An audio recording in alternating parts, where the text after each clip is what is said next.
was breathtaking with the love and the care and the gentleness which they handled him and my whole family. Well, it's very important. Hospice care is wonderful in Chicago County, and if you're at home, they come in and give you a lot of assistance, and then of course they do. You don't usually wind up in a hospital because that's the whole game plan, is to avoid that huge expense for no particular reason. Well, it is, and there's just some situations where you can't care for your loved one at home. Yeah, especially a little old lady who might be in her 80s trying to take care of somebody who's very ill. And again, it's terrible, stressful work. 24/7, you're on duty, really. Well, you know, it's interesting that coming into this world is a great celebration. Leaving this world seems to be set in sorrow, but that's the way it is. You kind of die with a whimper. or we fight, or we don't have the love and surrounding nurturing care. There you go. It's okay for us to pass. That's the way God set it up. Sure, and you got to tell someone that when they're passing. Yes. Yeah, it's all right with me, you know, go on. I know you're in agony, and I know you want to go home, wherever it might be. Exactly. See your family. Okay, we're here with Dr. Scott Bedwell. Next caller, you're on. Good morning, Reed. How are you? Well, good morning. What's up? My question, I'm not sure he necessarily can answer it, but my question is about the services that the hospital offers. Do they offer something like if you wanted to quit smoking, or if you wanted, you know, to check your blood pressure or something like that? Did the hospital offer services like that? I think smoking cessation programs would usually come from your primary care physician. Does Westfield Hospital have a specific program? I'm not sure. I do not know that. Yeah, you can get it. Go to your own doctor, or the state has a program they'll line you up with too. So whatever you do, stop smoking. It's a terrible disease. Yes, it sure is. All right, I call it a disease, you notice. Well, smoking's an addiction. The most addictive drug that's on the market right now is nicotine. Yeah, well, I went to my own family physician a few years ago, this was, and when I got the bill, I noticed there was a $12 charge for tobacco counseling. I do smoke a pipe. And I called my doctor and said, I didn't ask for this, and what was the counseling? He said, well, I asked you if you wanted to stop smoking. $12. It's like the doctor who peeks in the window, goes down the hallway, and it's $50 a visit, you know? That's ridiculous. I know you don't do that, but incidentally, all present company accepted. Thank you for that. Thank you. We're with Scott Bedwell, physician, surgeon, giving us a little insight in the world of surgery, and we're kind of concentrating on Westfield, but there's a big world out there, and a lot of people all over the world watching this show, so let's give them something for everybody. What do you think about the new health care program that was set up by Obamacare, they call it, but it actually is a wonderful program in many ways. It stops them from raising your prices insanely. It stops them from cutting you out if you get sick, stops them from denying you if you are sick. A lot of wonderful events, and the only thing they missed was the public, what was it? The public option? National health care. What do you think of that? Every country in the world has national health care but the United States. We're the only country that pays insurance companies up to 30%. Most of them cream off about 30% in profits and huge salaries and takeovers and so forth. The only country that does that. The rest of them, most of it goes right into health care. They actually tried to stop them from spending it, give you a certain amount of money back. If that'll ever work, what do you think of all this? Well, first of all, Reed, my career is as a clinician, so I'm more in the trenches than I am at that level of our system. There are many physicians, and at St. Vincent's Hospital, Dr. Peter Lunn has been very involved in national mandates of change.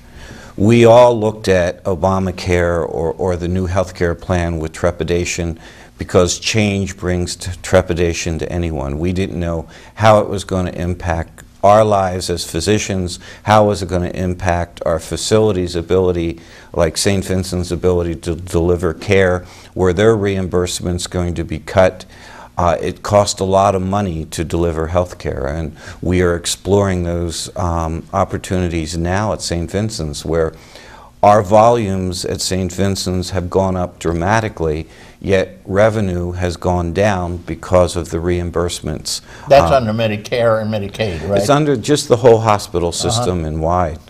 So It's challenge. We knew that we had a system that needed change. Someone had to get us off center to embrace some kind of change. And President Obama pushed through a program that maybe wasn't perfect. I can't say that I necessarily agreed with the little bits that I understood. I think some of the push to get the program through was with fear tactics, but we had to move, we had to change. Are we going to eventually evolve into a national health care system? Countries that have that struggle with it. And England has struggled with it. Canada has struggled with it. Delays in care, waiting lines to get care because care is almost rationed under a national plan. It's questions that are far over my pay grade, as someone would say. But we need to be able to make basic decision. Is health care a right, or is health care a privilege? If health care is a right to all Americans, then somehow we have to find a way that we can deliver it to all Americans. And I think that's what every legislator, not just President Obama, every legislator was saying, we have to address this. How do we do it? We look at a health care dollar. Where does all the money go when a dollar is spent? We have an integration of providing a right for a patient, which is basic health care, but what we provide that care with being done by a corporation that's meant to make money. That's the problem, that 30% they cream off. Incidentally, the people that complain, Canada, when they poll the Canadians, and 96% are satisfied with their program. It is expensive, but again, they are serving every single Canadian. Can walk into any doctor's office, walk into a hospital, get care. There's no paperwork. They say sign here, and that's it. And incidentally, they had a comparison between two hospitals, one in Canada, one in the United States, up in Maine. Mm-hmm. They're about the same size, same procedures and everything. It took 50 people to take care of the paperwork. In the American one, it took 3 in the Canadian one. That's the difference in expense. All right, so at any rate, Canadians are happy with theirs. They always complain to them, you know, they come across the border for work. Yeah, a couple of things that are not included in the Canadian program are nose bobs and tummy tucks and things like that. They come out for those. And there are two tiers of level in Canada, healthcare. One is regular care, and the other one is urgent care. And there's a difference. You come. I went to HIP one time. Said, you know, I'm having trouble hearing in this ear, and they said, well, we'll test you out and check you out, but you have to wait a month. All right, so I waited the month. They went into. Another time I went and said, I got an earache. Bingo, I like that. No waiting for minutes. They said, come right in. They took me right to a doctor. He did testing. I walked out of there. Within an hour, I had my medicine, sulfa, to cover up the infection. That's the difference between primary care and urgent care. And the Canadian has that. So say, oh, people wait for weeks and months, and so, but not if you have something that's serious. Well, I'm very happy with the Canadian system. They just delivered twin grandchildren for me. Well, there you go. My daughter in Calgary. Were they responsible for knocking her up, or just the delivery? I hope not. Although it was a Canadian daddy. Very proud of them, you know. Okay, the Canadian. Well, she was a high-risk pregnancy, and, was she? And she received beautiful care. So I know it works. Well, let me ask you, well, if you were to practice, now they say the Canadian doctors make a little bit less under the program. They say that in the United States, the AMA is kind of against it. The College of Physicians is kind of for it. What do you think is going to happen? You say there's going to be changes. Do you think we'll ever get national health care in this country? I think it's certainly possible.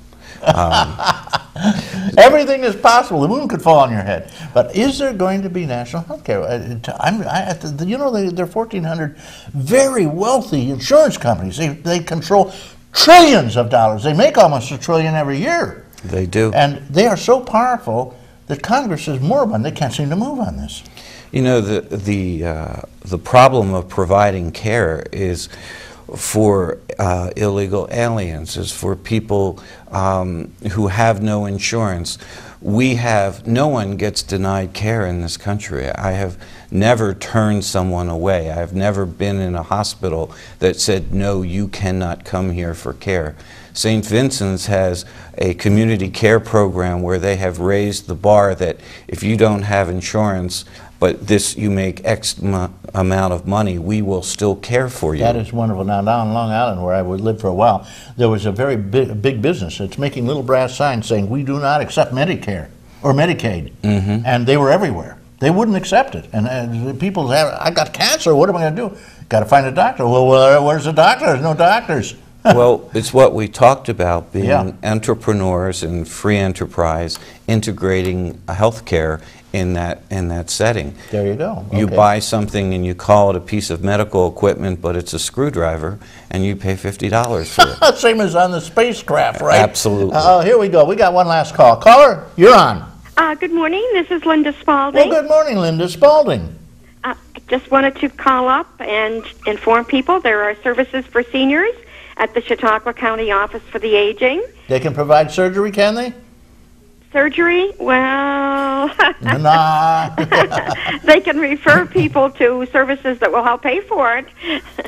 Yeah. And we have health insurance counselors also at the various offices, Jamestown, Dunkirk, and Mayville. Give me one number if somebody needed a little help. Just one number. 753-4471. 753-4471. If you have a problem, seniors, call that number and they will help you, right? Right.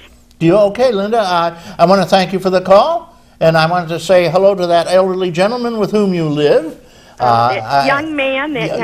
Right. Has he slipped and fallen yet? No. No, God bless him. That's But you great. know, you can slip and fall at any age. That's true. But You can slip and fall and break bones at any age. No. Yeah. Thank you, Linda Spalding. Okay, Have a great week. Merry Christmas to you, incidentally. If I don't hear, I'll hear from you before then. Yeah, well, it's Hanukkah now. Happy Hanukkah to everybody. Well, happy Hanukkah, everybody out there. Okay, thank you. Okay, I wanted to give you just a couple of minutes to sort of close off. Thank you, Linda. She does a lot of services for seniors. They have jobs over there. Actually, they claim to have jobs.